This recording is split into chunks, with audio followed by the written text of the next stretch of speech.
Hello students. आज के इस वीडियो में हम आगाखान बोर्ड के कंप्यूटर साइंस के सेकंड ईयर के 16.1.2 एसएलओ को देखेंगे, जिसका टाइटल है write a C plus plus program to declare a class along with data members and member functions. इससे पहले हम क्लास और ऑब्जेक्ट के ऊपर एक वीडियो बना चुके हैं, जो कि एसएलओ नंबर 16.1.1 था। तो अगर आपने वो वीडियो नहीं देखी तो वो आप उसको ज़रूर देखें, ताकि आपका कॉन्सेप्ट जो है आगे क्लियर हो। तो इसमें हम एक छोटा सा प्रोग्राम लाएंगे, जैसे पिछली वीडियो यानी 16.1.1 जो वीडियो थी, इसमें हमने ये चीज़ देखी थी कि यहाँ पे आपको एक क्लास जो है, क्लास का कोई नाम होता है और क्लास से वर्ड से क्लास स्टार्ट होती है, और उसके अंदर जो है डेटा मेंबर्स और मेंबर फंक्शंस दोनों प्रोवाइड कर दिए जाते हैं। तो डेटा मेंबर्स को हम प्रॉपर्टीज या एट्रीब्यूट भी कहते हैं, और मेंबर फंक्शंस को फंक्शंस या मेथड भी कहते हैं। तो यहाँ पे देखें कि प्रोग्राम का हिस्सा यहाँ से स्टार्ट हो रहा है, इंक्लूड है stream using name space STD. उसके बाद एक डिफाइन की है क्लास, उसका नाम मैंने रखा है रेक्टेंगल। रेक्टेंगल की क्लास बना रहे हैं यहाँ पे। तो क्लास का रिजर्व लगाया, उसके बाद रेक्टेंगल का नाम लिखा, उसके बाद कर्ली बेसिस। और सबसे पहले डाटा मेंबर्स की बारी आएगी। जैसे मैं पहले बता चुका हूँ, डाटा मेंबर्स या एट्रीब्यूट्स या प्रॉपर्टीज, तीनों एक चीज़ के नाम। उसको मैंने रखा प्राइवेट। अमूमन डाटा जो है प्राइवेट रखा जाता है। अगर इसको आप यहाँ पे प्राइवेट मेंशन नहीं करेंगे, प्राइवेट के बाद कॉलन साइन है, सेमी कॉलन नहीं है, याद रखिएगा।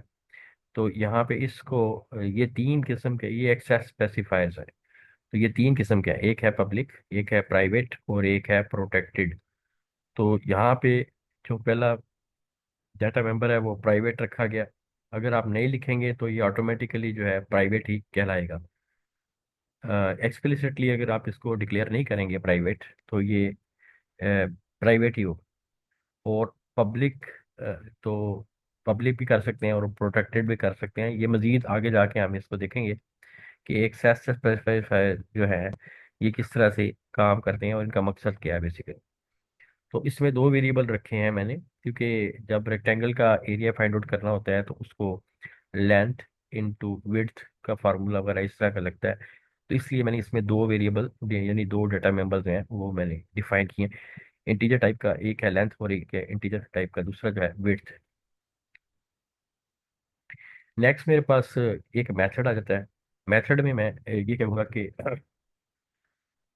एक मेथड करूँगा जिससे मैं डायमेंशन को सेट करूँगा, यानी कि लेंथ और विड्थ जो है वो मैं पुट करवाऊंगा। तो उसके लिए मैंने एक मेथड बनाया है। वो देखिए मेथड जो है उसको पब्लिक मैंने कर दिया। तो जो भी मेथड या जो भी डाटा मेंबर आप लिखेंगे उसको आप पब्लिक भी कर सकते हैं, उसको आप प्राइवेट भी कर सकते हैं, उसको आप प्रोटेक्टेड भी कर सकते हैं। तो मेथड के सिलसिले में, डाटा मेंबर के सिलसिले में या प्रॉपर्टी के सिलसिले में आप लिखा है पीछे, उसको मैंने प्राइवेट किया था। और मेंबर फंक्शन के लिहाज से मैंने इसको पब्लिक कर दिया। तो function to set values of the length and width. तो इस फंक्शन का नाम है रखा है सेट डायमेंशन। आप इसका कोई भी प्रॉपर आइडेंटिफायर नेम रख सकते हैं। आइडेंटिफायर नेम वो होता है जो नेमिंग रूल कन्वेंशन को सेटिस्फाई कर रहा होता है। यानी कि किसी भी वेरिएबल का नाम या किसी भी आइडेंटिफायर का नाम जो है आप क्या क्या रख सकते हैं और क्या नहीं रख सकते। तो अब यहाँ पे सेट डायमेंशन इसका नाम रखा गया है, और इसकी रिटर्न टाइप वाइड है, यानी ये किसी टाइप का डाटा जो है हमें रिटर्न नहीं करेगा, क्योंकि हमने सिर्फ इसको सेट करना है। इसमें दो पैरामीटर मैंने दिए हैं, एक इंटीजर टाइप का एल, एल मीन लेंथ, और एक इंटीजर टाइप का डब्ल्यू, डब्ल्यू मीन विड्थ। तो आप यहाँ पे पूरा लेंथ और विड्थ भी लिख सकते हैं, या ए बी सी जो मर्जी लिख सकते हैं, लेकिन बेहतर ये होता है कि जो भी पैरामीटर आप दें उसके जो है, जो भी आपका प्रॉब्लम है उसके रेलिवेंट उसके नेम होने चाहिए। जैसे यहाँ पे लेंथ और विड्थ है, तो इसलिए मैंने एल और डब्ल्यू दिया है। तो कॉमा के साथ दूसरा जो है पैरामीटर, यहाँ पे पैरामीटर को हम आर्गुमेंट भी कहते हैं, ठीक है। उसके बाद कर्ली ब्रेसेस लगाई। कर्ली ब्रेसेस लगाने के बाद हमारा ये फंक्शन जो है स्टार्ट हो चुका है, और यहाँ पे देखें कर्ली ब्रेसेस एंड है, इसका मतलब फंक्शन यहाँ पे एंड हो चुका है। तो लेंथ जो थी उसको मैंने एल जो है वो दे दिया, असाइन कर दिया। अब ये लेंथ कहाँ से आया है, LENGTH, ये कहाँ से आया है? ये देखिए, अगर आप पीछे जाएं तो आप प्रॉपर्टी में देखेंगे आपने दो वेरिएबल डिक्लेयर किए हैं, इंटीजर लेंथ और इंटीजर विड्थ ये यहाँ से आए, तो इस लेंथ में जो वैल्यू है इस पैरामीटर में आएगी। असल में ये जब फंक्शन कॉल होगा, जो भी फंक्शन कॉल होता है, अगर आपने पीछे जो प्रोसीजर प्रोग्रामिंग की वीडियोस हैं अगर वो देखी हैं आपने, तो उसमें आप देखें कि फंक्शन जब भी कॉल होता है वो मेन फंक्शन में कॉल होता है। तो मेन फंक्शन में जब हम लिखेंगे ना सेट डायमेंशन, उसके अंदर दो पैरामीटर देंगे, 5 6 या 7 8 या 10 9, जो भी पैरामीटर देंगे। तो पहला पैरामीटर जो होगा वो लेंथ की वैल्यू को डोनेट करेगा, दूसरा पैरामीटर विड्थ की वैल्यू। तो 9 जो है वेल में चला जाएगा, और यानी क्या लेंथ में चला जाएगा। इसी तरह अगर आपने 5 दूसरा पैरामीटर 5 दिया है तो 5 जो है डब्ल्यू में चला जाएगा, यानी कि विड्थ में असाइन हो जाएगा। तो इस तरह से सेट डायमेंशन हो जाएगी, यानी कि वेरिएबल की वैल्यू यहाँ पे इनिशियलाइज हो जाएंगी। ठीक है। नेक्स्ट आपके पास एक फंक्शन और बनाया आपने, देखें अब यहाँ पे मैंने ऊपर जो है एक्सेस स्पेसिफायर एक ही दिया है, बार बार इसको लिखने की जरूरत नहीं है, एक दफ़ा आपने मेंशन कर दिया है कि ये मेंबर फंक्शन जो है पब्लिक मैं बना रहा हूँ। अगर आपने कोई प्राइवेट करना है तो आप कर सकते हैं फिर बाद में। उसके बाद मैंने एक और फंक्शन बनाया जिसमें मैं कैलकुलेट करूंगा एरिया, और एरिया आपको पता होता है लेंथ इंटू विड्थ जो है वो एरिया का फार्मूला। अब एरिया जो है कैसे कैलकुलेट होगा, इसका सबसे पहले तो फंक्शन का नाम रखा जाएगा। फंक्शन का नाम मैंने रख दिया कैलकुलेट एरिया, और मीनिंगफुल नेम होना चाहिए जैसे मैं पहले अर्ज कर चुका हूँ। उसके बाद पैरेंथेसिस, पैरेंथेसिस में आपके पास यहाँ पे कोई भी पैरामीटर यहाँ पे आपको नजर नहीं आ रहा, और ये इंटीजर टाइप का डाटा जो रिटर्न कर रहा है, और रिटर्न क्या कर रहा है, रिटर्न कर रहा है लेंथ इंटू विड्थ, जो इसमें वैल्यूज आई हैं लेंथ और विड्थ में उनको मल्टीप्लाई करके आपको मेन फंक्शन में रिटर्न कर रहा है।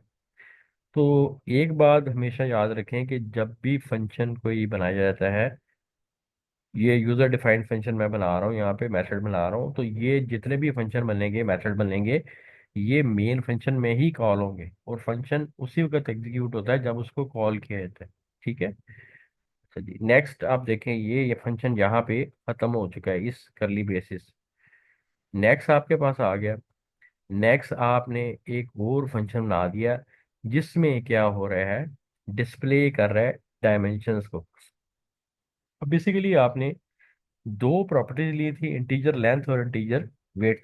आपको याद होगा अगर आप पिछली स्लाइड पे चले जाएं तो यहाँ पे देखें, दो आपने ये दो वेरिएबल लिए थे लेंथ स्टोर करवाने के लिए और विड्थ स्टोर करवाने के लिए।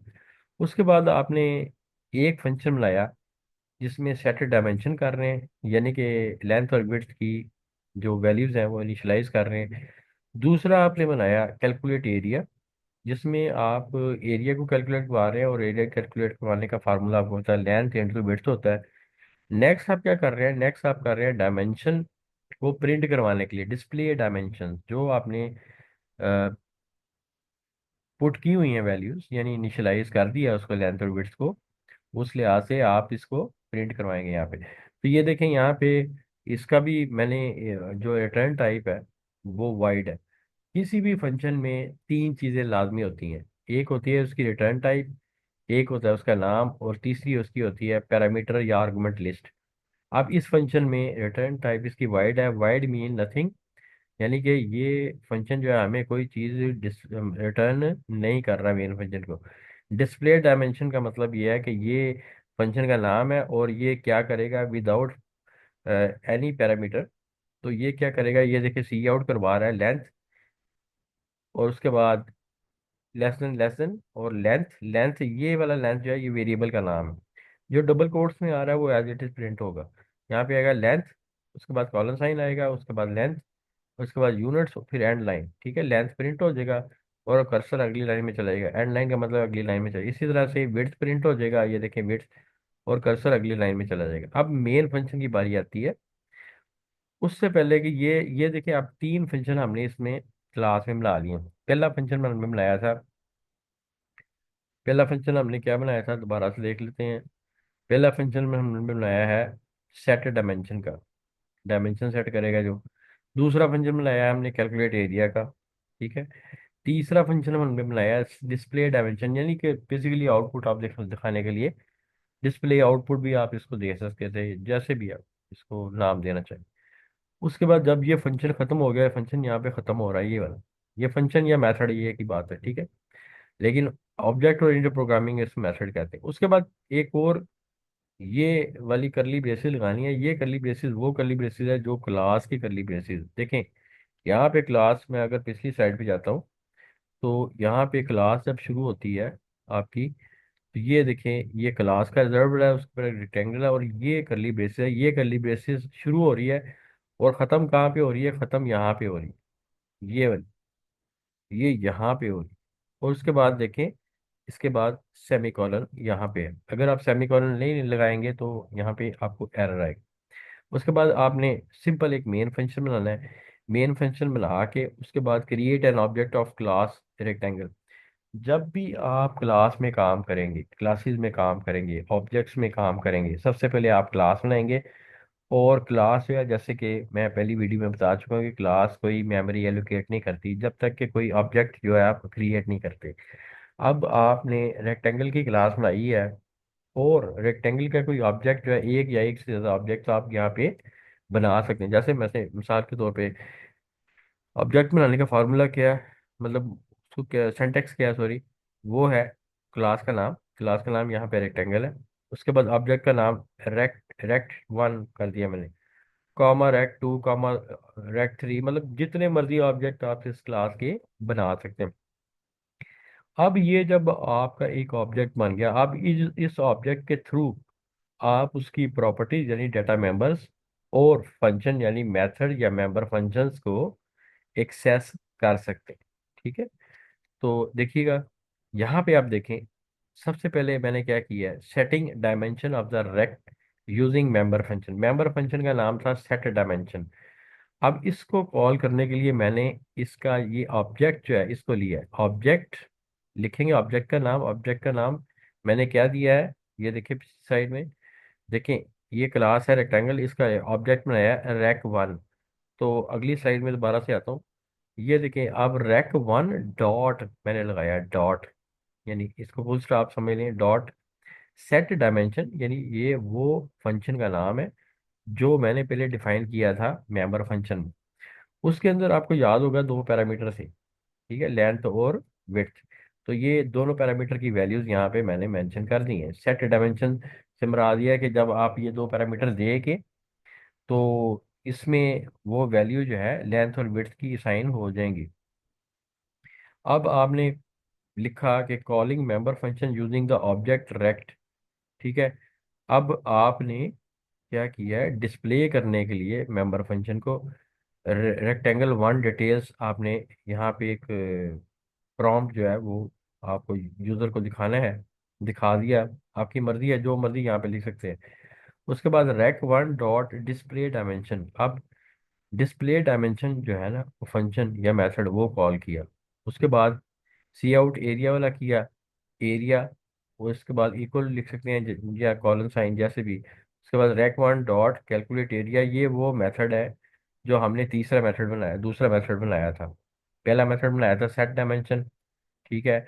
दूसरा मेथड हमने बनाया था शो डायमेंशन, या ये अभी डिस्प्ले डायमेंशन, ठीक है। डिस्प्ले डायमेंशन का दूसरा मेथड बनाया था, और तीसरा मेथड हमने बनाया था ये कैलकुलेट एरिया वाला। तो इस ऑब्जेक्ट के थ्रू डॉट लगा के कैलकुलेट एरिया वाले को भी हमने यहाँ पे कॉल कर लिया, ठीक है। Creating an other object of the class rectangle. अब क्लास का एक और ऑब्जेक्ट आपने बना लिया।